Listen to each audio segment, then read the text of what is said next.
अस्सलाम वालेकुम रब्बि इश्रह ली सदरी व यस्सिर ली अमरी वहलुल उक़दतम मिन लिसानी यफ़क़हू क़ौली। हम लोग बात कर रहे थे इस मॉड्यूल में गोल्ड और गोल्ड स्टैंडर्ड्स के ऊपर और किस तरीके से इसको दुनिया इस्तेमाल करती है, उसके क्या फ़वाइद और क्या नुकसानात होते हैं। इसी बात को आज मज़ीद आगे बढ़ाते हैं।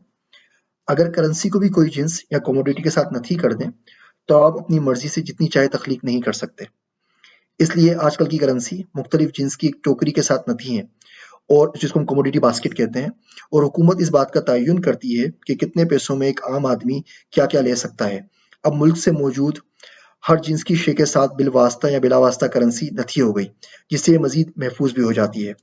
अफरात ज़र करेंसी में जानबूझकर रखा जाता है इन्फ्लेशन करीबन 3% ताकि लोग नोट जमा ना कर सकें। जब इनको पता होगा कि जमा करने से इनकी कीमत कम हो जाएगी, तो इन्हें खर्च करेंगे, जिसका बेहतर असर मुल्क की मईशत पर पड़ेगा। सोने की बात चल रही है, तो गोल्ड माइनिंग पर भी बात कर लेते हैं। लोग कहते हैं कि क्रिप्टो करेंसी की माइनिंग का माहौल पर, एनवायरनमेंट पर बहुत बुरा असर पड़ता है और ये आधी दुनिया की बिजली खा जाता है, वगैरह। इनमें इतनी सदाकत नहीं है। 1 औंस सोना ज़मीन से निकालने के लिए औसतन 70 टन कचरा या माइन वेस्ट निकलता है। दुनिया के सारे सोने की कीमत सिर्फ 9.1 ट्रिलियन डॉलर्स है। अमेरिका का कर्जा ही 19 ट्रिलियन डॉलर है। गोल्ड स्टैंडर्ड पर वापस जाने की दुनिया मुतहम्मिल नहीं हो सकती। गोल्ड माइनिंग और बिटकॉइन माइनिंग में बहुत मुमासलत पाई जाती है।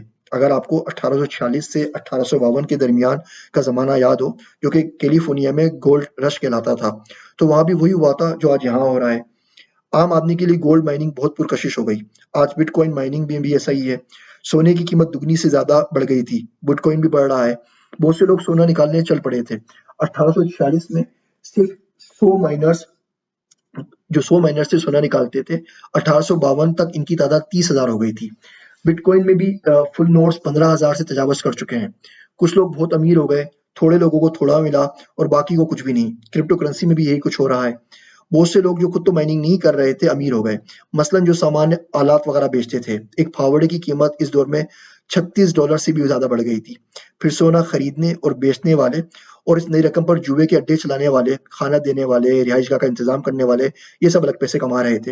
यही सब कुछ आजकल बिटकॉइन में हो रहा है। $2,000 का एंट माइनर जो आला शुरू में था, वो $15,000 का हो चुका है। ग्राफिक्स कार्ड के लिए 3-3, 4-4 महीने वेट करना पड़ता है और किराए पर जगह देने वाले जो बिजली देते हैं और तकनीकी माहिरीन खूब इस पे पैसे कमा रहे हैं। अपनी तकदीर जगाने के लिए लोगों ने गुरोह की शक्ल में सोना ढूँढना शुरू कर दिया कि मिलेगा तो सब बाँट लेंगे। क्रिप्टो करेंसी में पूलिंग इसी को ही कहते हैं। जितने ज़्यादा लोग आते हैं, सोना ढूँढना इतना ही मुश्किल होता चला जाता है। यहाँ भी यही होता है, इसे हम माइनिंग डिफ़िकल्टी कहते हैं। अगर आप सोने और बिटकॉइन के एनर्जी के खर्चे को मद्देनज़र रखें, तो एक बिटकॉइन सोने के 1 औंस के मुकाबले में 7 गुना ज़्यादा एनर्जी खर्च करता है। मगर फिर भी मुकम्मल खर्च कम है, क्योंकि दुनिया बिटकॉइन के मुकाबले में 135 गुना ज़्यादा सोना निकाल रही है। 2017 में रोज़ के 1800 कॉइन्स के हिसाब से साल के 6.5 लाख बिटकॉइन बने थे, जबकि इसी अरसे में सोने की 2 सबसे बड़ी कंपनियां बेरिक और न्यूमॉन्ट ने 88 मिलियन औंस सोना निकाला और हर औंस पर 8.5 गीगा जूल्स बिजली लगी। जनवरी 2018 में बिजली, आलात, महारत सबका कुल खर्चा मिलाकर एक बिटकॉइन पर $1800 की लागत आती है और ये बिकता 14 से $15,000 में है। 2016 की रिपोर्ट के मुताबिक एक औंस सोना निकालने पर $1115 लागत आती है और ये 1250 से $1300 के दरमियान बिकता है। आजकल की दुनिया में बिटकॉइन माइनिंग सोने की माइनिंग से बहुत ज़्यादा नफ़ा बख्श है और ये हकीकतन एक डिजिटल गोल्ड है।